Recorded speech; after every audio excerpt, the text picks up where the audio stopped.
कभी सोचा है अगर आपकी लाइफ एक डायरी के पन्नों में कैद हो जाए और वो डायरी पूरी दुनिया को आपकी कहानी सुना दे।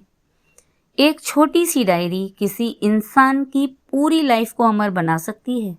ये कहानी है एक ऐसी ही लड़की की जिसकी एज 13 इयर्स थी, लेकिन उसके वर्ड्स आज भी पूरी दुनिया को इंस्पायर करते हैं। यह एक ऑटोबायोग्राफी है एनी फ्रैंक की और इस चैप्टर का नाम है from the diary of Anne Frank. Germany के फ्रैंकफर्ट शहर में 12 जून 1929 को एक प्यारी सी बच्ची ने जन्म लिया। एक नॉर्मल जूइश फैमिली जिसमें प्यार था, सपने थे और एक शांत सी जिंदगी थी। उसके फादर ऑटो फ्रैंक एक समझदार और शांत स्वभाव के इंसान थे जो हर सिचुएशन में पेशेंस बनाए रखते थे। उसकी मदर एडिथ फ्रैंक थोड़ी स्ट्रिक्ट ज़रूर थी, लेकिन अपने बच्चों से बेहद प्यार करती थी।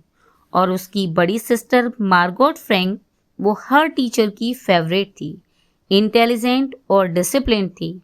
लेकिन एनी वो बिल्कुल अलग थी। वो टॉकेटिव थी और छोटी चीज़ में भी क्यूरियोसिटी ढूंढ लेती थी। उसे लिखना पसंद था, लोगों को ऑब्जर्व करना पसंद था और सबसे ज़्यादा अपनी बात कहना पसंद था। एनी फ्रैंक की लाइफ में एक बहुत खास इंसान थी उसकी ग्रैंडमदर।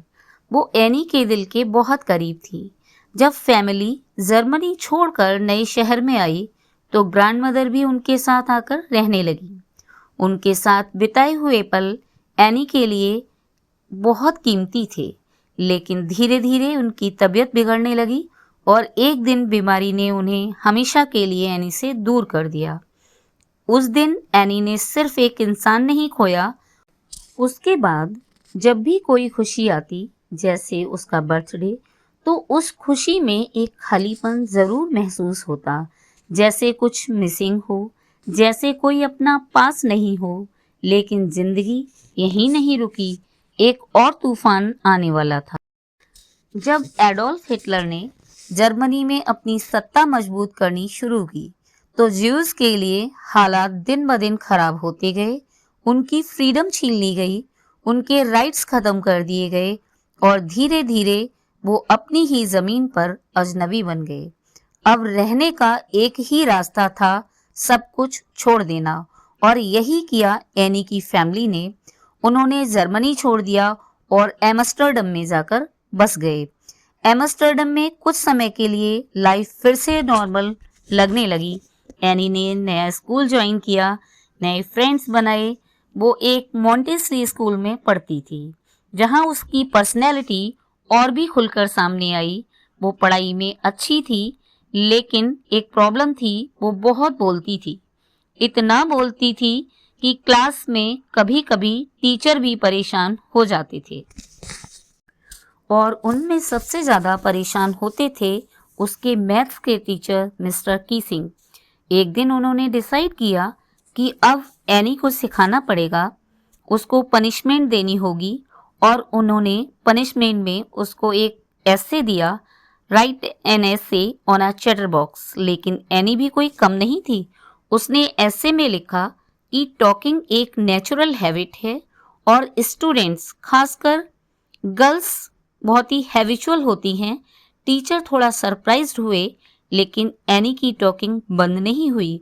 दूसरा एसे मिला, एन इनकॉरिजिबल चैटर बॉक्स, और फिर तीसरा एसे मिला, quack quack quack sad mistress chatter box. इस बार एनी ने एक फनी स्टोरी लिखी, एक मदर डक और उसके नॉइजी डकलिंग की, जो इतना क्वैक करते थे कि अंत में उन्हें पनिशमेंट मिलती है।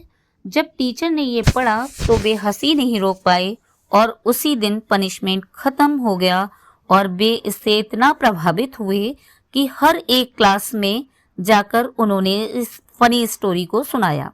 समय बीतता गया और एक दिन आया रिजल्ट का। क्लासरूम में ऐसा सन्नाटा था जैसे कोई बोलने की हिम्मत ही नहीं कर रहा हो। हर स्टूडेंट की नज़र दरवाजे पर थी जहां से टीचर्स आने वाले थे।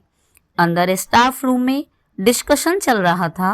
कौन पास होगा, कौन फेल होगा, और बाहर स्टूडेंट्स अपने अपने स्टाइल में गैस कर रहे थे। एनी और उसकी फ्रेंड्स भी मजाक में बैटिंग कर रहे थे, लेकिन अंदर टीचर्स का डिस्कशन बहुत सीरियस था। फिर वो मोमेंट आया जब रिपोर्ट कार्ड्स बांटे गए। एनी का दिल जोर से धड़क रहा था। उसने अपना रिजल्ट देखा, वो पास हो गई थी, उसके मार्क्स अच्छे थे, बस मैथ्स में थोड़ी कमज़ोर थी, लेकिन ओवरऑल शी वॉज सेफ और उसके चेहरे पर फिर से मुस्कान आ गई। एनी का 13th बर्थडे आया 12 जून 1942 को। घर में खुशी का माहौल था, फ्रेंड्स आए, गिफ्ट्स आए, लेकिन उस खुशी के बीच उसे अपनी ग्रैंड मदर की याद भी आ गई। फिर भी उस दिन उसे एक ऐसा गिफ्ट मिला जो उसकी पूरी लाइफ बदलने वाला था। एक सिंपल सी डायरी।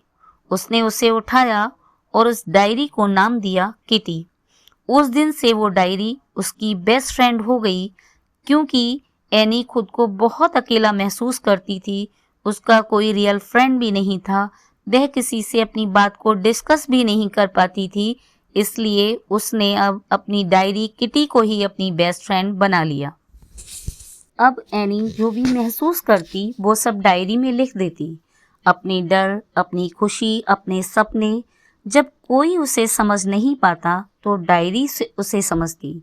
जब वो अकेली होती तो डायरी उसका साथ देती। धीरे धीरे उस डायरी के पन्नों में एक पूरी दुनिया बस गई, एनी की एक छोटी और प्यारी सी दुनिया।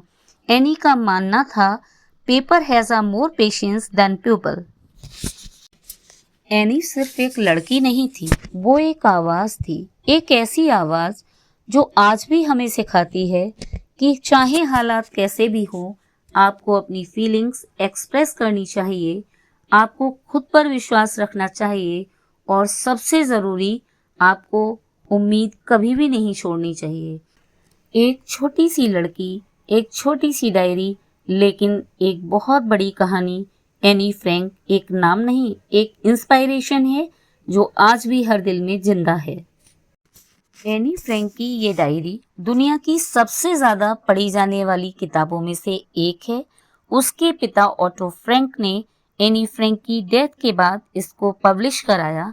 यह बुक 70 लैंग्वेजेस में ट्रांसलेट हो चुकी है और दुनिया भर में 30 मिलियन से ज़्यादा इसकी कॉपीज सेल हो चुकी हैं। अगर ये स्टोरी आपके दिल को छू गई हो तो लाइक, शेयर, सब्सक्राइब करें। वेदानंद पाठशाला के साथ लर्निंग को इजी बनाइए। Thank you.